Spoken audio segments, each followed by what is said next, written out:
खुदावंद यीशु की अंजील मुकद्दस यूहन्ना के मुताबिक उसका 17वां बाब 11 से 19 आयत तक। उस वक्त यीशु ने अपनी आंखें आसमान की तरफ उठाकर कहा, ऐ कद्दूस बाप, अपने उस नाम के वसीले से जो तूने मुझे बख्शा है, इनकी हिफाजत कर ताकि ये हमारी मानित एक हों। जब तक मैं इनके साथ रहा, मैंने तेरे उस नाम के वसीले से जो तूने मुझे बख्शा है, इनकी हिफाजत की।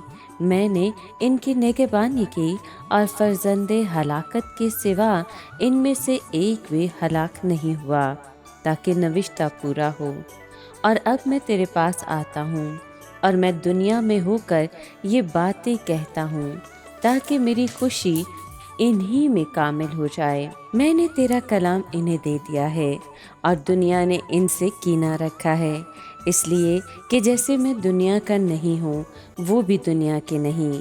मैं ये अर्ज़ नहीं करता कि तू इन्हें दुनिया में से उठा ले, मगर ये कि तू इन्हें बदी से बचा। जैसा कि मैं दुनिया का नहीं हूँ, वो भी दुनिया के नहीं। सच्चाई के वसीले से इनको मुकद्दस कर। तेरा कलाम सच्चाई ही है।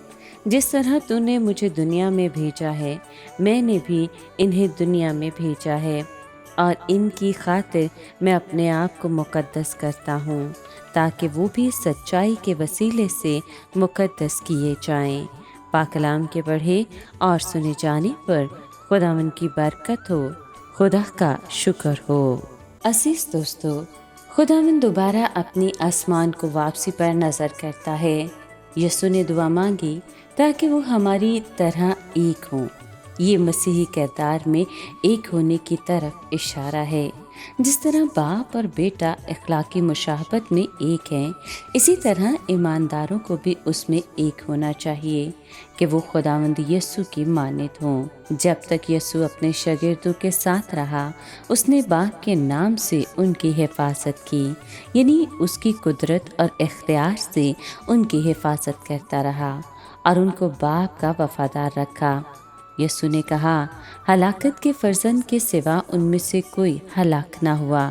हम जानते हैं कि हलाकत का फर्जंद यहूदा अस्करियोती था, लेकिन इसका मतलब ये नहीं कि यहूदा भी वो था जिसे बाप ने बेटे को बख्शा था। खुदावंद ने बताया कि वो शागिर्दों के सामने क्यों दुआ मांग रहा है।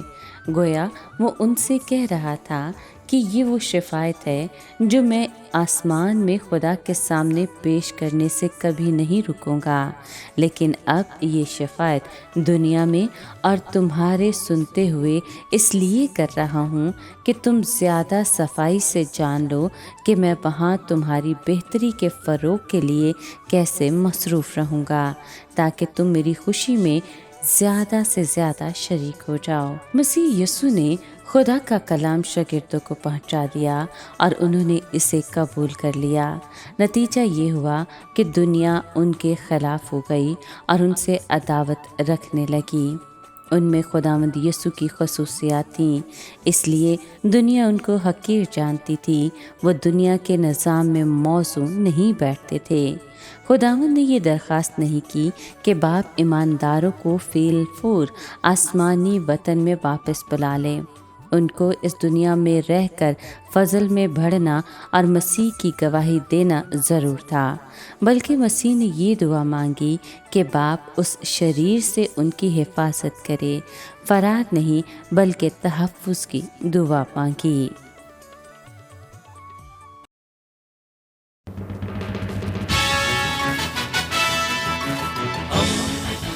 दोस्ती का पैगंबर, रेडियो वेरितास एशिया।